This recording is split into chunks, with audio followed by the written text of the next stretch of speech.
The We Knew the Moon podcast is now the official podcast of the Goddess Temple Twickenham. Find out more on their website, www.goddesstempletwickenham.org, or find the Goddess Temple Twickenham on Facebook and Instagram. You're listening to We Knew the Moon with Dee Safier, an empath who started a podcast to explore the universe, spirituality, and all things witchy woo-woo. Don't forget to check out the website weknewthemoon.co.uk for all your I do what I want and the moon made me do it merch, whichever excuse you prefer to use for all of your life choices.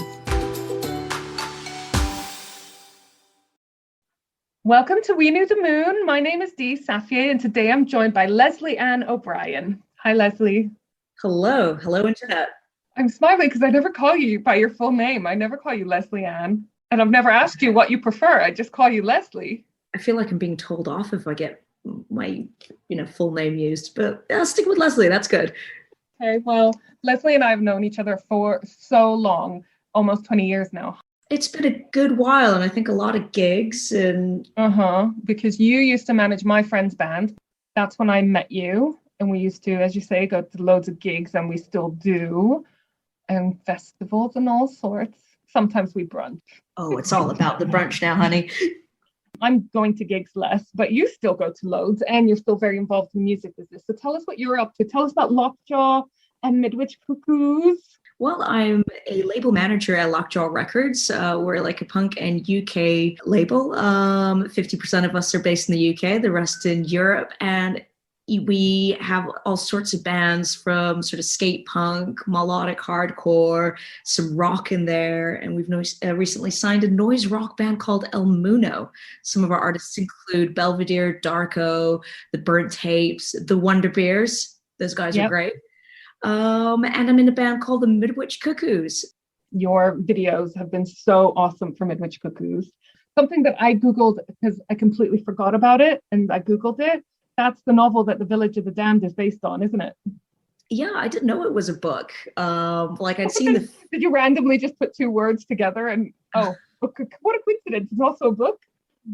I'd seen the film, when I was a kid, when I was 16, I was love with Turner Classic Movies, and that would come on every now and again. And it's a freaky film. It really holds up if anybody watches it to this day. Super creepy. If you watch it, you'll get it. And the Patch came up with the idea because he loved the book, and his dad said to him, that would make a really cool band name. It is a really cool band name. And we were, just before we press record, we were really excited because you're going to be at the performing at the upcoming Manchester Punk Festival, aren't you? Oh, absolutely. So if you're going, make sure you check out Midwich Cuckoos. And Darko are also playing, aren't they? And have you got anyone else from Lockjaw? Oh, loads. We've got Belvedere, Wolfric, Much the Same, a lot of bands that are playing Manchester Punk Festival. I am going to be covering the Age of Aquarius. Yes! And I'm not sure if it's immediately obvious to you why I'm so excited about doing this topic with you. But it's because you and we both have a love for Jimi Hendrix, don't we? Yeah. He was obviously very big in the 60s and to date. And he played at Woodstock, which was the ultimate sort of Aquarian experience, the Aquarian exposition, I think they called it. So I don't know about you, but I'm sure your listeners as well will have the Age of Aquarius playing in their head. That's what's happening. Yep. What's happening right now. I will be quoting it, so we can sing it together later. So stay tuned for that. So now I hope you don't mind me saying this, but you are basically like a girl Jimi Hendrix. And I mean that with the highest form of compliment, as you know, especially when you're playing your purple guitar, right? You give off strong girl Jimi Hendrix vibes. I am so happy that you think I'm that cool. Neither of us are Aquarius, are we? No, I'm a Gemini. What are you? I am Aries, but my moon sign is Aquarius. And so when I first found this out, I was super happy because I always associate Aquarius with this idea of the Age of Aquarius without really fully understanding what that meant. So first of all, I wanted to explain a little bit about what an age is.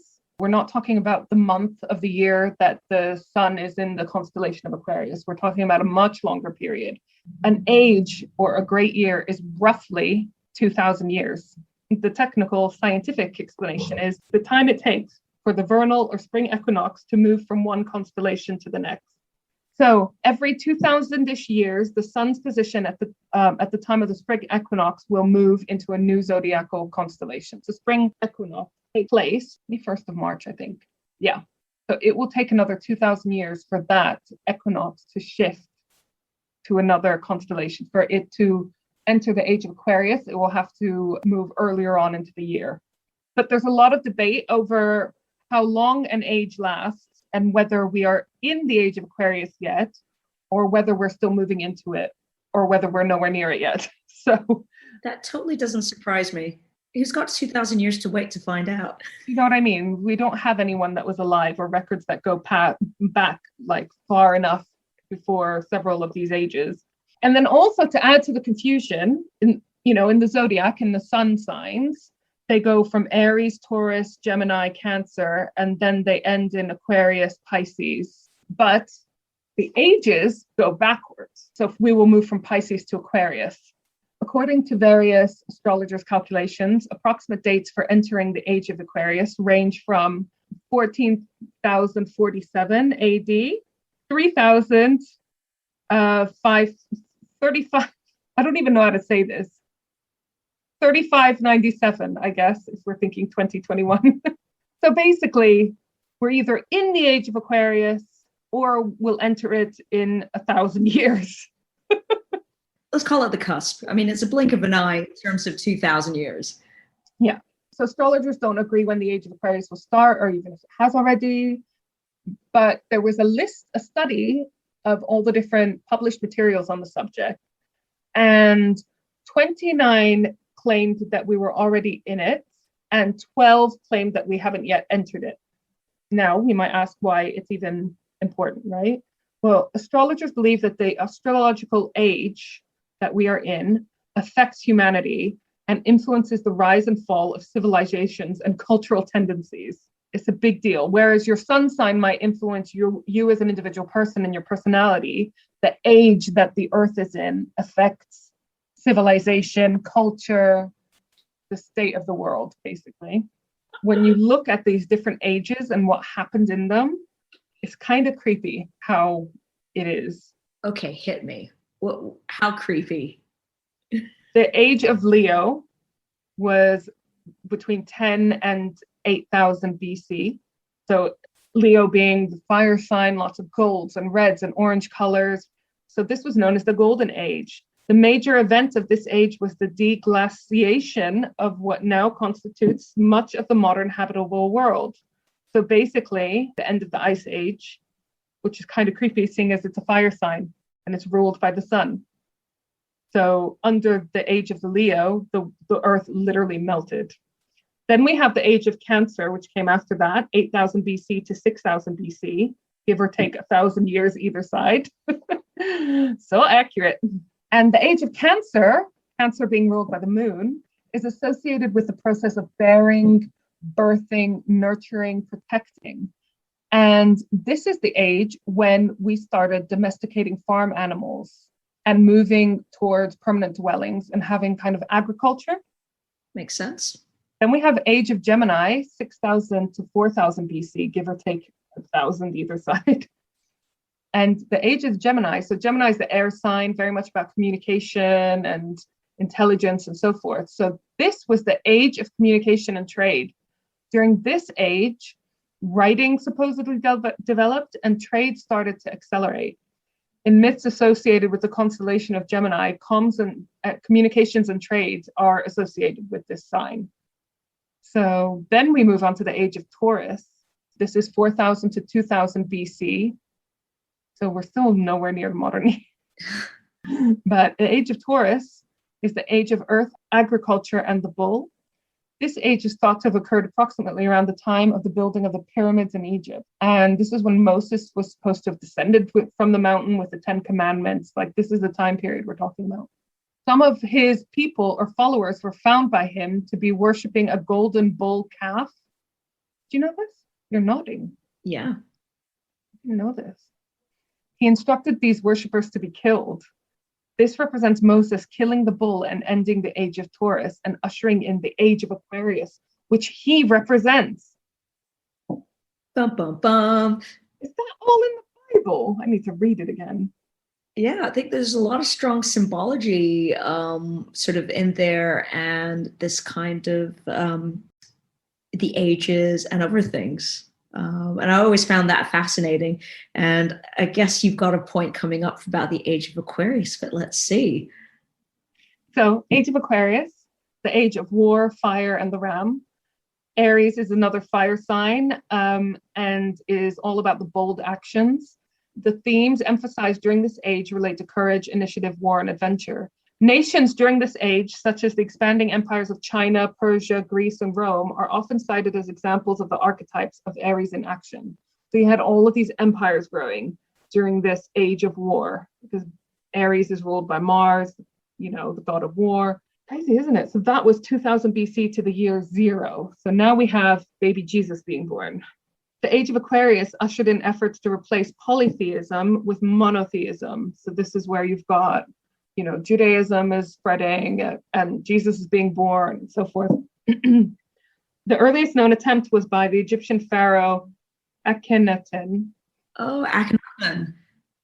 How do I say it? Akhenaten. Oh, I don't think I've got the inflection right there either. So, who in about 1350 BC decreed the sun god Aten to be the supreme deity, apparently in reaction to his earlier lack of inclusion in religious rites by his family. That guy's fascinating. After his death, however, power reverted to the original polytheistic priests, who reestablished the old religion. Speculation, including that of Freud, has it that later, during the reign of Ramesses II, Moses was influenced by rumors of Akhenaten's revolutionary idea and grasped the idea of a single supreme god, who especially favored his people as an inspirational mechanism that best suited his people held in bondage. The symbol of Aries can be seen as representing the power of multiple gods streaming down into a single godhead. So Moses got the idea of having this chosen people and the single god from this Egyptian pharaoh. He was totally ahead of the game there. Right? So then we have from the year 0 to 2000, give or take 1,000 years either side. So 0 to 2000-ish. I don't even know how am I going to say these dates? 2150, 2654, 1994, 2012, 1989, 2680. Those are all the different potential end dates of the age of Pisces. This is the age of monotheism, spirituality, and the fish. So the birth of Christ coincides with the start of Pisces, and loads of Christians use the Pisces symbol or the fish symbol as a symbol of Christ, right? Like those stupid bumper car stickers. I mean, it wasn't really the cross back then, which you've got to be honest is a bit morbid. Like, it's kind of like rubbing it in the face there. The fish makes sense. That perfectly links up the age of Taurus, Aries, and Aquarius, because from not worshiping the bull to that new paradigm where they were sacrificing the ram for this monotheistic God, onto their sins being absolved by Jesus, which brings you into the age of Pisces. The symbolism is pretty cool there. I have to admit, I knew about Jesus being represented by the fish, or using the symbol of this fish as a symbol of Christianity, but I really thought that it was linked to the story of the fish and the bread. You know, when he fed the 5,000 with the 2 fish and 5 loaves or whatever it was. I mean, yes, in some ways, he walked on water. Water is the thing that was cleansing. His feet were washed. Baptizing. Your sins are absolved. Whereas before, you had to appease for your sins. You had to give up. In the First Testament, it was all about giving sacrifice, or, he was a vengeful, angry God. Yeah, exactly. Whereas Jesus was all about the love and the forgiveness and all that. Well, so like I said, when I first started reading about these ages, I was like, well, they're so vague, the time frames and the descriptions as well, that you could just manipulate it to mean and line up with whatever you wanted. But when you read it like this, it's kind of creepy, isn't it? How much it ties in with everything that actually is going on. Age of Aquarius, then, as we said multiple times, we may or may not be in it already, is the age of freedom, technology, especially space travel and electricity, and the water bearer. There's an expectation that the Aquarian age will enter in a period of group consciousness. The age of Aquarius advances the purification of our inner spirit, affecting our outer physical selves as part of cleaning up or cleansing of the self and the planet. So this, in theory, is the time when we all become more aware, enlightened, hopefully being kinder to everyone, taking care of the planet, very timely because we're recording this during the climate change conference in Glasgow, aren't we? But then I also looked at what's coming up after the age of Aquarius, which we will not be around for. But if you are interested in what our great grandchildren might be looking forward to, the age of Capricorn will follow the age of Aquarius, somewhere between the year 3500 and 4600. So might have to add a few more greats in there. Apparently, the original Capricorn was half crocodile, half unicorn. I always laugh about Capricorn because what the fuck is it? It's some sort of weird sea goat, isn't it? But they've just made it worse with the crocodile. Like, what? I never heard that before. Unicorn, exactly. And the horn of the unicorn symbolizes that in the age of Capricorn, everyone will be born with their third eye wide open. So they will be on like next level higher consciousness. That sounds like a lot of extra makeup.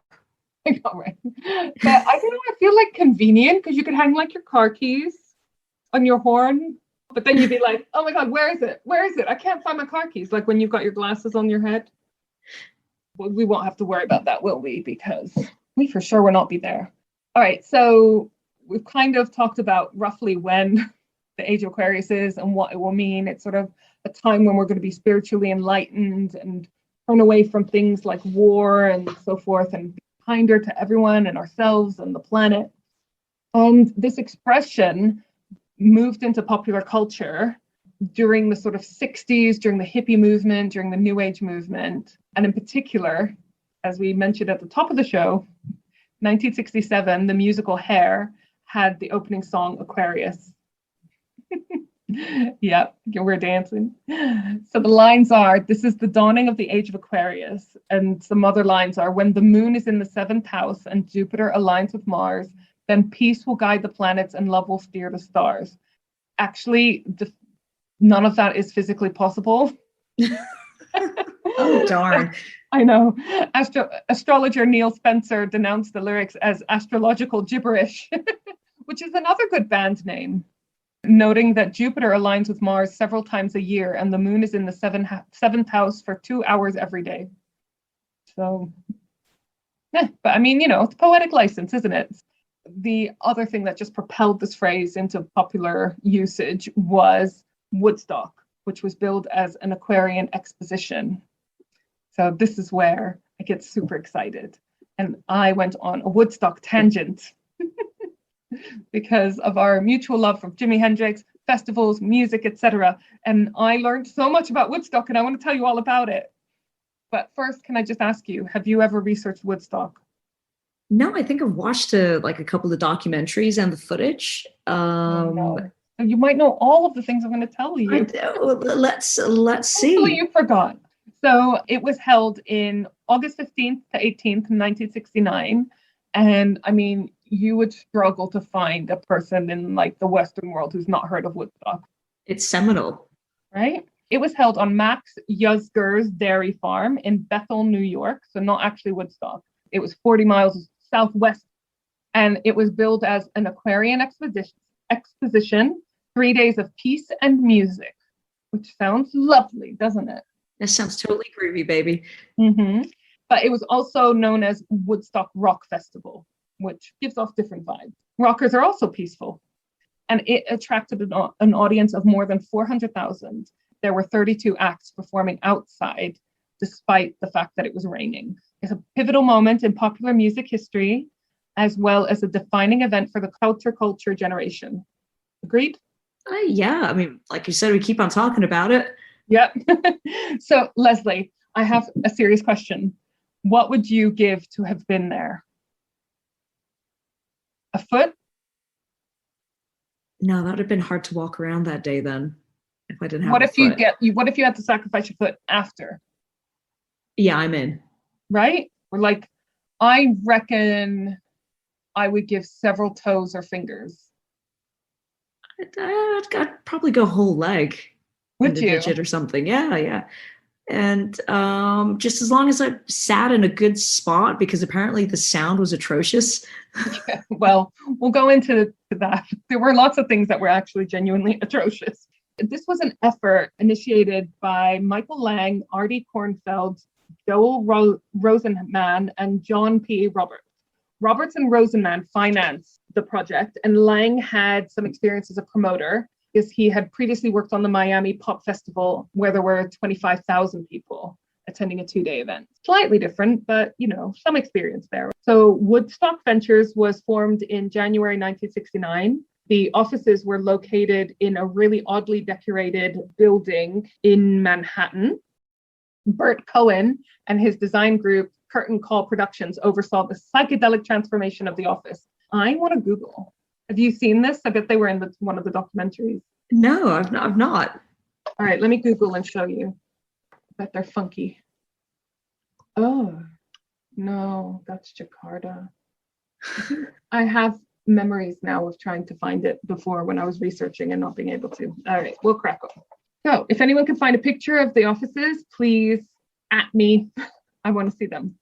When Lang was unable to find a site for the concert, Roberts and Rosenman, growing increasingly concerned, took the road and eventually came up with a venue. They had loads of debates and doubts about putting their finances into the project, but they found this farm, the dairy farm, and went ahead with it. Creedence Clearwater Revival was the first act to play, and the drummer, Doug Clifford, says later that once Creedence signed, everyone else jumped in line and all the other big acts came on. So they were given a 3 a.m. start time. 3 a.m. Wow. Right. And then they were also left out of the 1970 documentary, which came out soon after the festival. So they left. They had a bad taste in their mouth with regards to, if you ever meet Creedence Clearwater Revival, don't ask them about Woodstock. The tickets were sold in Manhattan. They cost $18 in advance or $24 at the gate. Wow. The equivalent is about $130 or $170 on the gate today. So really not that expensive, considering like these bands were big at the time as well. I mean, that's £124. That's brilliant. Yeah. Value for money, people. These aren't small bands at the time. They were already big. Ticket sales were limited to record stores in the New York area, or you could order them by post. Isn't that cute? Or at the post office through the Radio City Station post office located in Midtown Manhattan. There was around 186,000 tickets sold in advance, and they anticipated 50,000 festival goers would turn up on the day to buy tickets. That's a lot of people. Right? So they were expecting, let's say, maximum 250,000 people. And I already told you there was 400,000. So how the fuck did that happen? Let me tell you. So Max Yasgur's land was sort of like in my mind, I think of the Milton Keynes Bowl, because it was a natural bowl sloping down to the Filippini Pond. And the stage was at the bottom of this slope with the pond in the background. And that pond, you might remember, if you've seen any Woodstock pictures, that's where everyone went skinny dipping and you see lots of people jumping into this water. That's the Filippini Pond, which was behind the main stage. The local residents were really anti this festival because, at the time there was a big divide between sort of the hippies and the rockers and more conventional society, let's say. And so they were probably worried about this massive influx of, degenerates coming in. But also maybe they had some legitimate concerns about the organization of this festival. It's like how people in Reading must feel about like the Reading Festival on steroids. Exactly. So basically the residents were holding signs saying, because that it was on a dairy farm, Max Yasgur's dairy farm, buy no milk, stop Max's hippie music festival. But they had all the permits approved and everything. I didn't know about that. Because they struggled though to find the venue, they didn't have enough time to construct and to prepare the site as much as they hoped to. So basically, the construction foreman told the organizers 3 days before the event, you've got two options. Either we complete the fencing and the ticket booths. And if they didn't have fencing and ticket booths, the Roberts and Rosenman, the two guys that financed the project, they would probably go bankrupt. Or B, we complete the stage. And obviously, if they don't have a stage, there's just no festival and like thousands, tens, hundreds of thousands of people coming to see a festival. So that's a dilemma and a half, isn't it? Well, thank God it was shaped like a bowl, but like, yeah, you totally need a stage, like, so you lose money or nobody can see what's happening. Yeah. So then they didn't have a chance to make this Sophie's choice of a decision, because the next morning, which is 2 days before the event now, the first option of building the fencing and the ticket booths completely disappeared, because overnight, 50,000 early birds arrived and planted themselves in front of the half-finished stage. So basically, the reason why there was 400,000 people is because they just didn't have enough time to build the fencing or the ticket booths or whatever. So just there was, an extra 200-ish thousand people who just turned up and didn't buy any tickets. I don't know if that's a good problem to have. I think like a lot of people in the music industry would think it is. I mean, the sort of late 30s in me is getting really anxious about health and safety issues reading that. But surprisingly, only 2 people died during this talk. Which... Just 2. Well, I say only 2, obviously that's very sad for the families involved. But one of them was from insulin, an insulin issue. And the other one was really sad and unfortunate. The other one was caused when a tractor ran over someone sleeping in a nearby hayfield. Whoa. But like, considering the amount of extra people. And the absolute festival carnage that must have been happening. Right? Because like, I'm sure I've told you this, but I was at the festival, the Roskilde Festival, when it was really scary because there was a lot of rain that year, and it was during Pearl Jam. There was I think one of the speakers blew and everyone tried to get a bit closer to the stage to kind of hear. But because it was like raining and muddy and the mosh pit and blah, blah, blah, like a bunch of people got sucked under, and something like 9 people died that year because they were trampled, basically. They got sucked under in the mosh pit. You know what like a festival mosh pit is like, especially like super busy one. And I mean, Roskilde is one of the biggest rock festivals, I think, in Europe. So there's like over 100,000 people that go there. I'm sure a large majority of them were there for Pearl Jam. So, you're like stepping on things. You don't know if it's a bag. You don't even know if you're stepping on anything. You can't even see your feet. Yeah, I cannot believe that something like that didn't happen. I mean, considering that not long after they had the Altamont festival, and that was the one that the Rolling Stones played, and it was going dreadfully bad. I mean, everybody knew the success of like sort of Woodstock, and they were trying to make like another one. Yeah. And this went horribly wrong. And I think there was like a handful of deaths, but it was an insulin and an accidental tractor accident. And you had like a massive gang fight with the Hells Angels. The flip side was all peace and love and good times. The Altamont Speedway Festival was so much smaller than Woodstock as well, and that went horrendously. There must have been some god smiling down on this festival. Well, when you look at that festival full footage, you'd have to say so. Everybody looks like they're having an absolute brilliant time where they don't know where they are. Yeah, exactly. But there were also 742 drug overdoses. So the fact that none of those drug overdoses resulted in deaths, they must have managed to have some kind of medical care to look after everyone. I don't know.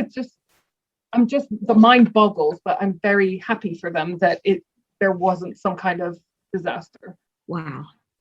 So they didn't go bankrupt, as it happens, because the Woodstock documentary, which I know I've seen, but I really can't remember at all, but the one that came out in 1970, so immediately after the festival, that one, they won Academy Awards, and that basically covered the losses that they made from the actual festival. They did not make money at all from the actual festival.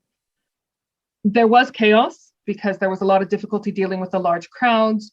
It was rainy, it was muddy. There was actually so many of the bands that were late because they got stuck in traffic coming to Woodstock, to the festival. So at the beginning, there was a lot of criticism right up into the run of the festival. There was so much criticism from the residents, who I think criticized it afterwards as well, but from politicians, from the media. The New York governor, Nelson Rockefeller, he wanted to order 10,000 National Guards to the festival and declare it a state of emergency. But they convinced him not to because there wasn't actually any signs of violence or anything like that. And the local Air Force actually helped airlift performers in and out of the concert sites to try to help them get to the stage in time because of these massive traffic jams. Jimi Hendrix actually closed the festival, and he took the stage at 8:30 a.m. on Monday morning due to all the delays. That is insane. Can you imagine watching somebody at 8:30 a.m.? No, I mean, I can't imagine waking up early and being in a ready state for a gig that early. I can't imagine staying up all night. Especially if it starts at like 3 a.m. Right. And you've shown up 2 days earlier. It didn't look like anybody had any tents. There wasn't that super cute cupcake stand that you could go visit. No, it was not like Punk Rock Holiday where you have your vegan burgers and your coconut chai and showers. VIP toilets.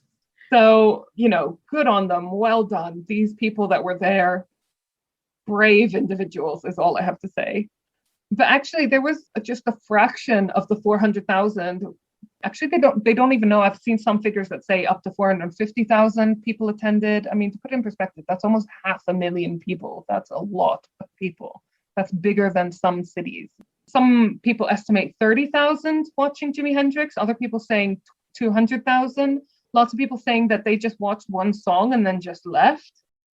Going back to the Clearwater Revival, I want to read you this quote from John Fogerty, who's a member. Because you remember I told you they started at like 3 a.m, right?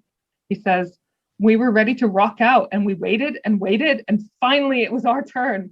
There were 500,000 people asleep." These people were out.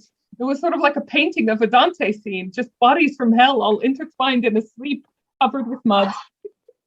Absolutely gutted. They made the festival, essentially.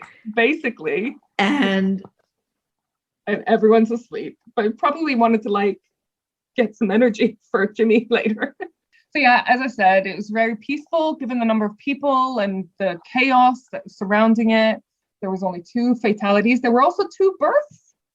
One in a car caught in traffic and another in a hospital after being airlifted by helicopter. And again, as I said, over the 3 days, there were 742 drug overdoses. But just shocking that there wasn't more deaths, I think. I wanted to talk about some of the performing artists. These are just a handful that I would have for sure made sure I would have been able to see, and probably would mean that I would sacrifice.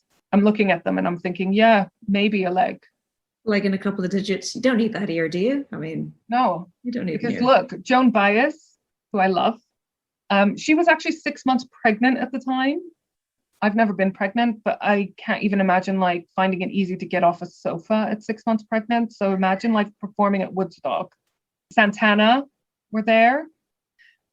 Grateful Dead, who I also really, really love, but their set ended with a 50-minute version of Turn On Your Love Light. 50 minutes! I don't think the crowd were going anywhere by the sounds of it. I just want to Google how long that song is normally. Probably, knowing the Grateful Dead, it's probably 12 minutes anyways, but... Playing a 45-minute set is painful enough. 50 minutes of one song. Whew, that's a long time. I found 25-minute version song. Wow. 50 minutes, yeah, on one song. I mean, did they just play 2 songs? Or maybe it's just okay, you clap, all right, and do, and all right. It's a long time for crowd participation. Or maybe they just went into some sort of jazz funk kind of jam right in the middle of it. So their set was from 10:30 p.m. to 12:05 a.m. So basically an hour and a half. And 50 minutes of that was one song that they ended on. For brunch. They did that for brunch. And then, of course, Jimi Hendrix played at 8, 9 a.m. on the Monday. Much smaller crowds because everyone had kind of gone home. After the Grateful Dead set, yeah, I don't blame them. I thought it was quite funny because I found a list of people that declined or missed Woodstock. We've got here the Beatles. They were in talk to perform at Woodstock, but only as long as the Plastic Ono band. That's Yoko Ono's band, I'm guessing. Yeah. would also be able to play, and their request was denied. Sorry, Yoko. Oops. Oh, here, the Plastic Ono Band was a rock band formed by John Lennon and Yoko Ono in 1969 for their collaborative and solo project, which does sound quite puncy, doesn't it? A bit wanky. The Byrds were invited but chose not to participate because they thought Woodstock would be no different from any other music festival that summer. Wrong. The Doors were considered but cancelled at the last moment. They turned it down because they thought that it would be a second-class repeat of the Monterey Pop Festival, but they later regretted that decision. Yes, you would. Bob Dylan lived in the town of Woodstock, but was never in serious negotiation to appear because he was performing on the Isle of Wight Festival. Led Zeppelin were asked to perform. I mean, how amazing would it have been if you had like the Doors, the Beatles, Bob Dylan, Led Zeppelin as well? It wouldn't give everybody else that moment to shine. Well, so that is funny because Led Zeppelin were asked to perform and they said no because they thought they would just be like another band on the bill. Yeah. Joni Mitchell was originally meant to perform, but she cancelled because she was scheduled to appear on the Dick Cavett Show, which I have never heard of, but I have heard of Woodstock. So I don't know whether she regrets that decision. But I thought she had performed at Woodstock, and it's because she later composed the song Woodstock. Yeah. Which was inspired by what she saw on TV. But I guess that's such a like I'm washing my hair kind of excuse. But I guess nobody knew. No one knew how much of an impact this would make on, culture. Can you think of any other music moments like this? Band-Aid, the 80s one. Yeah, Band-Aid. And even if you try and recreate something, that doesn't necessarily mean it's going to work out. Look at Earth Aid. No, it's just when the stars align, or as the song says, when the moon is in the seventh house and the blah, blah, blah, right? That everything comes together and just makes this amazing magical moment that just lives on. So yeah, she clearly regretted it. She wrote a fucking song about it. The Rolling Stones were invited, but they also declined because Mick Jagger was in Australia filming Ned Kelly, and Keith Richards' girlfriend, Anita Pallenberg, had just given birth to their son, Marlon. Simon and Garfunkel declined the invitation because they were working on their new album. And Frank Zappa, here's a quote, "A lot of mud at Woodstock. We were invited to play there. We turned it down." Made me laugh. Just to finish on Woodstock, on my Woodstock tangent, approximately 80 lawsuits were filed against Woodstock Ventures, primarily by the farmers in the area. The movie financed settlements and paid off the $1.4 million worth of debt, equivalent to $9.9 million today, that Roberts and Rosenman had incurred from making the festival. So basically the film saved their asses. Wow, I had no idea. I honestly thought that it was from the festival, not necessarily the tickets. Yeah. But, things around the festival that sort of made it. That's incredible. Know. I guess because of the hype of the festival, that documentary just must have just gone sky high, right? Arguably, it might have made the festival. I mean, the actual date in itself, but the only way that other people were going to experience that. Yeah, because otherwise, why would people care that Jimi Hendrix played in a field if they weren't there or able to see it, right? True, it wouldn't have stuck with them. So you would have had a friend of a friend saying, "Oh man, that was a really cool weekend." Then you'd have seen the documentary and go, "Oh man, that was a cool weekend." And they tell their friends and so on and so forth. Yeah. So you're right. The film probably for sure has helped make the festival live on. So I guess the moral of the story is you need a rockumentary. Rockumentaries are the way forward. Remember that in your strategy planning for your band, yeah? Noted. Mm-hmm. Mm-hmm. I'm thinking something like Spinal Tap. Oh, for sure. They got that right, didn't they? Oh, 100%. All right. So I'm going to move back to the age of Aquarius, the astrological age of Aquarius. So we are either in the age of Pisces or the age of Aquarius, or in the transition period between the two of them. So everything that you have learned from your parents or from your teachers, everything they learned from their parents and their ancestors going back 2,000 years, this has all been colored by the Piscean frame of reference. And now that's all changing. So the Aquarian age will be dominated by networks, by information. The key to the astrological sign Aquarius is I know. This is the age of information. where the Piscean age was organized in a vertical up and down structure of hierarchies, with one god at the top and all of these structures. The age of Aquarius is organized on a horizontal network, opening up the world to true equality. Yay. So during this age, the focus is no longer on your identity and existence, but on accepting yourself as a whole person who does not need to believe in something outside of yourself. You are ready to accept that you have the knowledge and wisdom within yourself. It is no longer necessary to attach to something outside of yourself, but to become a leader of one. A leader of one, yourself. Instead of being a railroad car that is pulled by an engine, you become your own engine. It is your responsibility to stay on the tracks and to keep moving forward.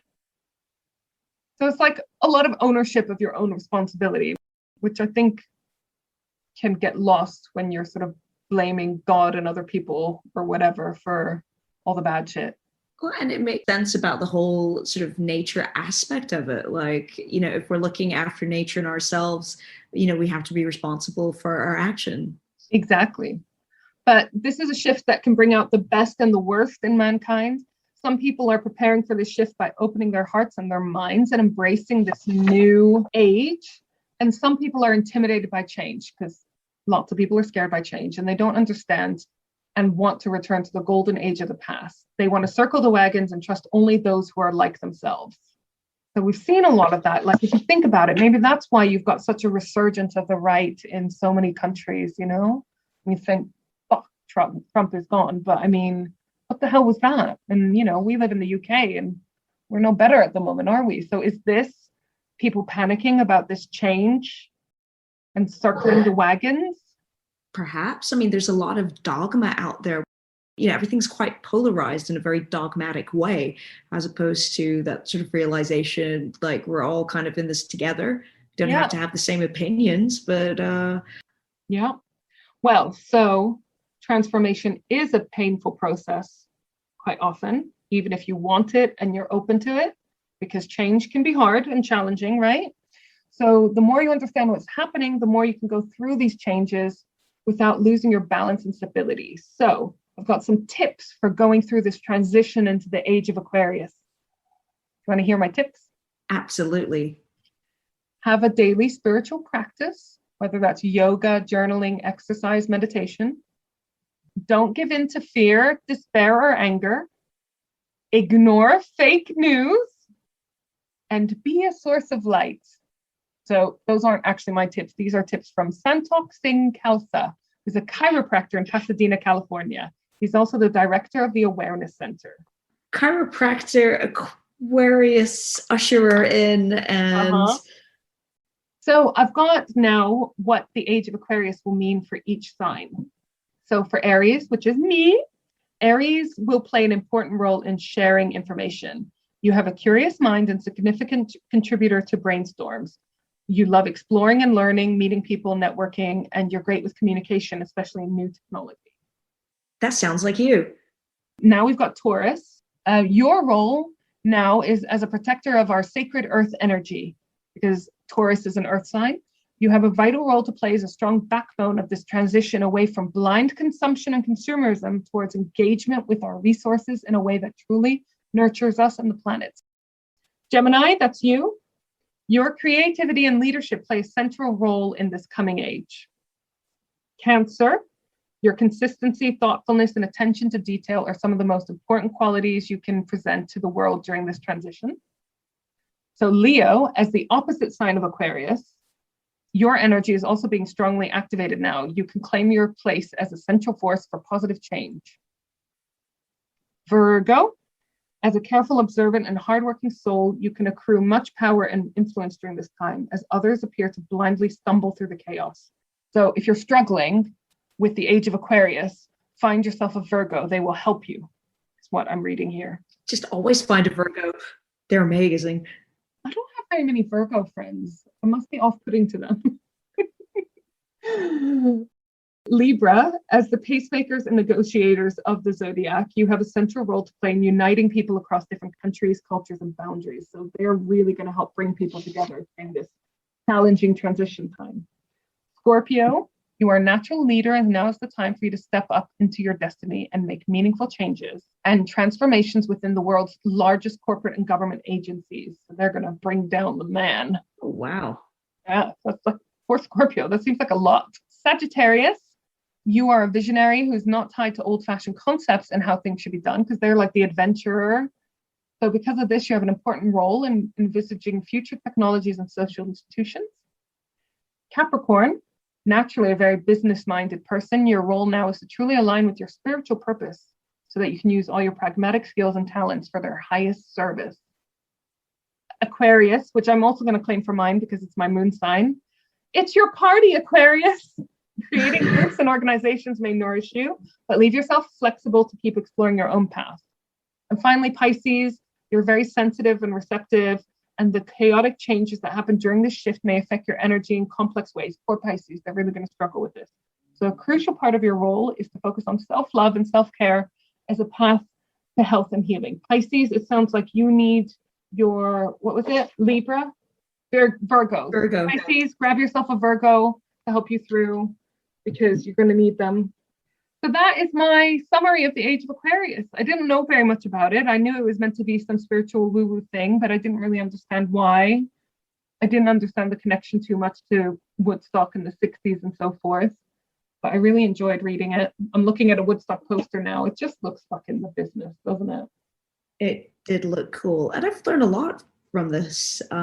Thank you very much. I do hope that you enjoyed the dawning of this new age. Whether it's happened or hasn't yet, I think we'll just have to find out. But how many years did we have to wait? What was the last years at 1395? Yeah, so 1395. 35 something or other was when the age of Capricorn might. Oh, sorry, 35. Yeah, so I kind of feel like there's a bit of a shift in energies. I don't know. It's hard to say because obviously I've only been alive for like 38 years. But it feels like things took a really bad turn in recent history, and that has made people kind of think a bit and hopefully come out of it a bit better. You'd hope so in our modern lives. But I guess there'll always be a bit of like sort of newer generations thinking that, ooh, that's a really old hat. Yeah. But I think the difference now is the undeniable advances in the internet and technology and communication and understanding of our world. And I think that is the impetus for like sort of big change. Like we know a lot more. Yeah. Unless the robots come and ruin it all. But that's, I think, another episode. Yeah. Have you ever met anyone who's been to Woodstock? I've never met anyone. I don't think I've asked. There's potentially some people that I've met who've been. If I had been to Woodstock, I would literally be like, hi, my name's Dee and I've been to Woodstock. I feel like I would have to have a conversation with someone 0.2 seconds before it came up that they had been to Woodstock. It would be such a milestone. It would be such a corner of my whole identity if I'd been to Woodstock. Like if they had those like festival wristbands, that would still be on me. Like still wearing it, it'd be like embedded into my skin, and I'd be like, look. Although about half the people at Woodstock didn't have any of those, did they? It's a shame. They were just there for the moment. I'm sure they didn't even have merchandise. That was all after. Yeah, exactly. Just had to be there. Literally, you just had to be there. So if you've been to Woodstock, please fucking reach out and tell us all about it. I mean, oh my God, do you know what's really sad? I think of it as like 40 years ago because I think of it as before my time. I was doing the maths in my head as well. It's scary, isn't it? So let's say you've got some teenagers. Lots of teenagers went to Woodstock. Let's say they were 19 when they went to Woodstock. How old are they now? I'll cut out the long gap while we do maths so that we look smart and we don't bore people. That means they were born in 1950. Oh, that means they're my dad's age. My dad was born in 1950, so they would be 71. So there should be loads of people still alive who went to Woodstock. I thought I was going to do the math and realize they're all dead, but they're not. They shouldn't be. No, they're like veterans of a cool moment. Yeah. So if you've been to Woodstock, please contact us. Or even if you know somebody who went, tell us the cool story, because no more than 3 degrees of separation though. anymore and it gets ridiculous, huh? Well, I don't know. Depends on that story. Depends on the story. You're right. Just if you have any anecdotes relating to Woodstock, or better yet, you've been there, get in touch. We'll assess the story after you tell us. I'd be happy to hear any story. Like, I'm even sure like the most boring one would be actually quite riveting. Yeah.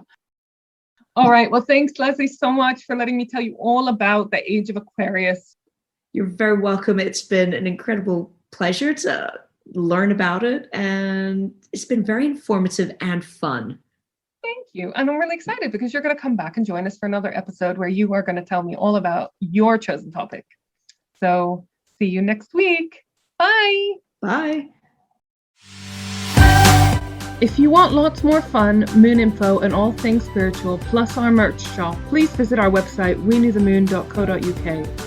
And if you want even more, head over to our Patreon page, patreon.com/weknewthemoon, and check out some of our bonus content. We're also on Facebook and Instagram at we.new.the.moon, and we're also on Twitter at weknewthemoon1. See you next time!